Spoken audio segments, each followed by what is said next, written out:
Graças a paz, mais uma manhã com vocês neste quadro Café com Reflexão.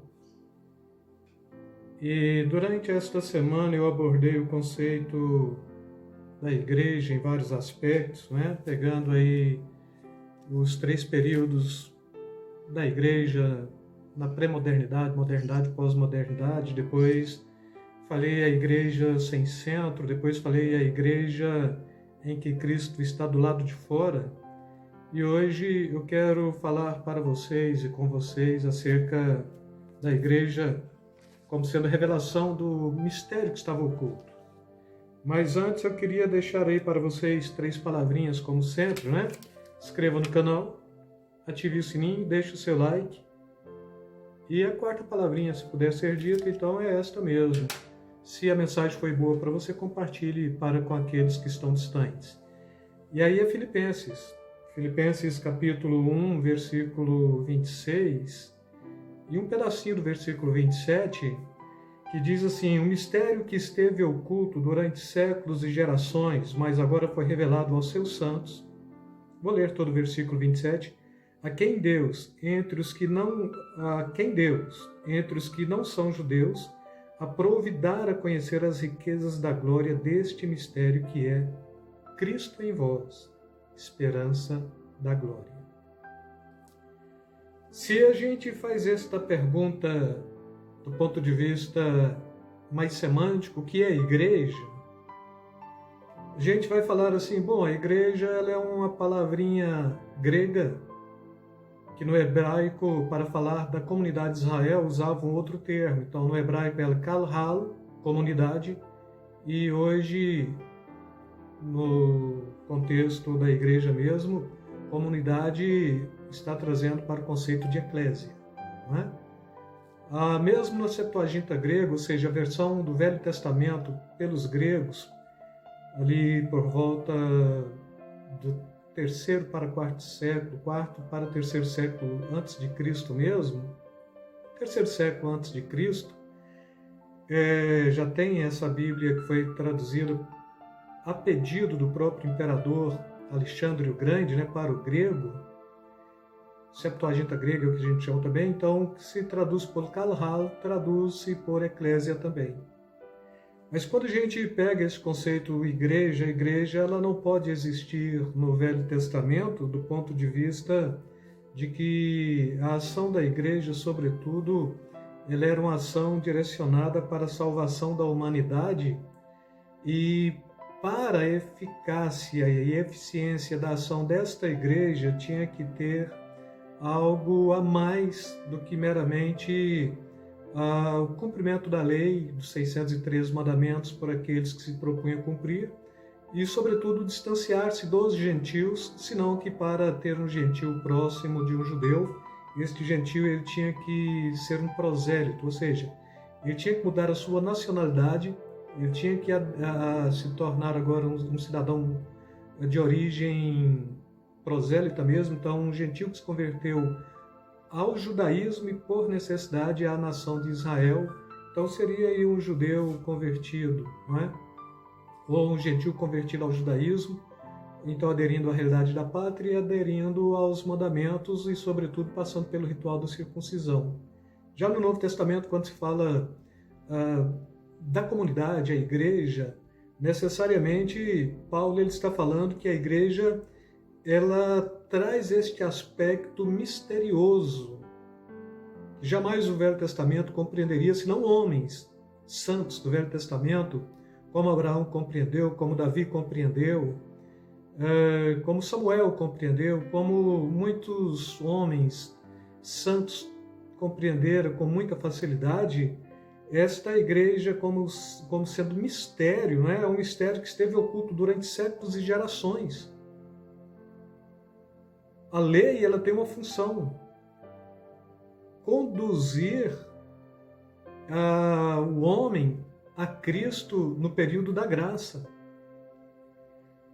Se a lei cumpriu bem o seu papel, e o cumpriu, porque Jesus ele vem, ele nasce na lei, ele cumpre toda a lei, e então, posteriormente, o cumprimento legal e judicial de toda a lei, ele pôde a abrogar a lei, não do ponto de vista que ele veio para abrogar de início, mas ele veio para cumprir a lei de início, mas para abrogar a lei e trazer, sim, a lei cumprir o seu papel, que foi de conduzir Jesus para os gentios, ou conduzir Jesus para a raça humana.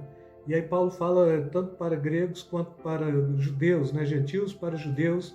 E a função da lei, então, era conduzir a Cristo para a salvação da humanidade, e ela fez bem este papel, mas neste contexto a função da igreja, de fato, era uma missão, é uma função e alguma coisa que o Velho Testamento jamais compreenderia, porque é um mistério que estava oculto das gerações passadas. Então Jesus, ele é este mistério, que foi revelado aos seus santos, não é?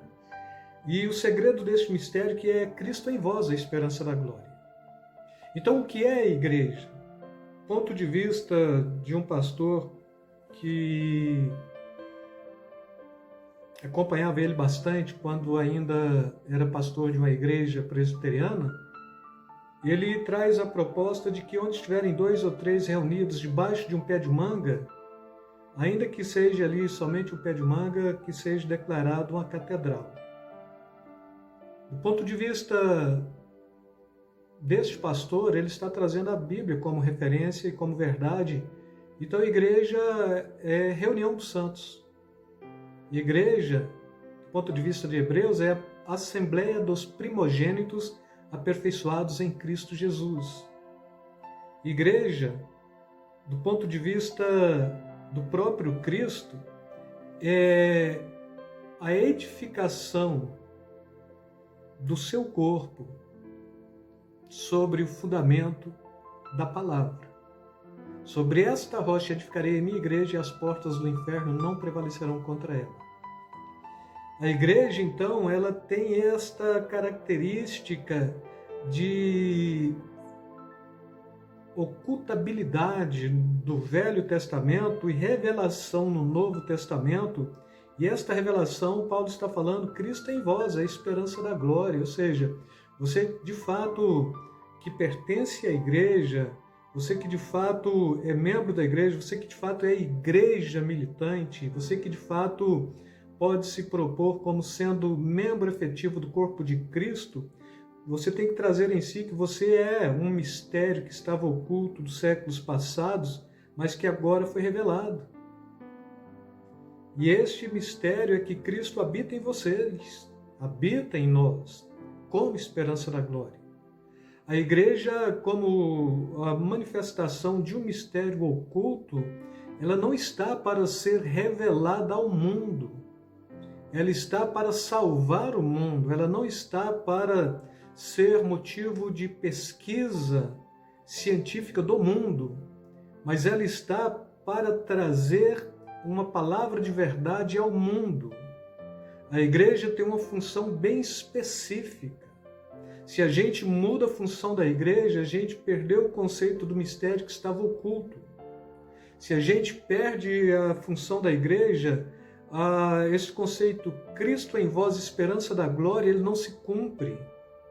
A missão da igreja é justamente esta, a de confrontar o mundo para a salvação e não de tentar explicar para o mundo o que nós somos, porque o que nós somos não se explica, se vive. E o que se vive é Cristo em nós, esperança da glória. O mundo não compreende isso.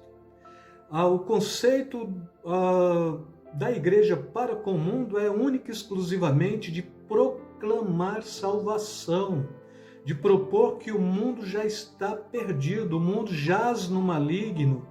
O Jesus, ele está falando, e o príncipe deste século se aproxima e ele nada tem a ver comigo. E a função da igreja é esta, de estar resgatando pessoas do mundo para trazer a revelação de Cristo para salvá-la e para trazer a habitabilidade ou a habitação de Cristo para a sua vida, ou seja, Cristo em vós, esperança da glória.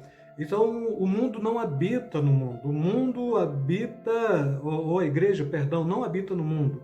A igreja, ela habita na consciência, no coração, na alma e no espírito de um crente, de um cristão, que compreendeu a mensagem do Evangelho, que teve a revelação da palavra de Deus para a salvação. E assim, irmãos, o mistério que estava oculto das gerações passadas e que foi revelado a nós, chama-se igreja, e esta igreja é Cristo em vós, esperança da glória. É comum, então, a gente compreender o conceito de que somos habitação do Espírito Santo, e o somos, porque é Cristo em vós. Cristo habita em mim. É o que Paulo está falando, não é? Já não vivo mais eu, mas Cristo vive em mim. E então, se Cristo habita em nós, Ele está habitando para dar continuidade à sua missão. A missão de Jesus é de resgatar o mundo. No seu ministério terreno, foi de cumprir toda a lei, resgatando o mundo. Posteriormente, o cumprimento da lei, o ministério de Jesus, ele continua com a igreja.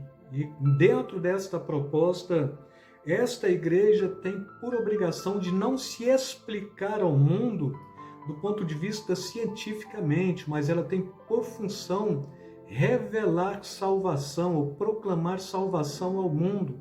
E aqueles que forem alcançados mediante a loucura da pregação, é o que a Bíblia está falando: aprove a Deus salvar os que creem pela loucura da salvação, serão salvos. A igreja não está aí para ser palanque de políticos, ela não está aí para ser um medidor sociológico de comunidade, ela não está aí para ser uma detentora do capitalismo, mas ela está aí para ser o mistério que esteve oculto, que foi revelado, que é Cristo em vós, esperança da glória. Então você é aquele que traz em si a revelação da igreja para proclamar e para anunciar ao mundo. Caso você cumpra a sua missão, você estará sendo igreja em toda a sua amplitude, em toda a sua capacidade, em toda a sua possibilidade, e com isso a esperança da glória sempre será algo que estará nutrindo seu coração, e enquanto nutre o seu coração é proclamado por sua boca, pois aquilo que te traz esperança é aquilo que você proclama, e o que traz esperança para a igreja é a glória futura, e é isto que nós proclamamos, que Cristo está aí salvando homens mediante a pregação do Evangelho. A pregação do Evangelho é que Cristo veio a este mundo, se tornou homem, sofreu por nós, morreu por nós, ressuscitou por nós, está à direita de Deus e ainda intercede por nós. Com isso, eu quero deixar esta palavra de reflexão, propondo: você é a igreja, não se amolde a este mundo, mas confronte este mundo e conflita este mundo com a mensagem da salvação. Beijo no coração, beijo na alma, fiquem na paz, Deus vos abençoe.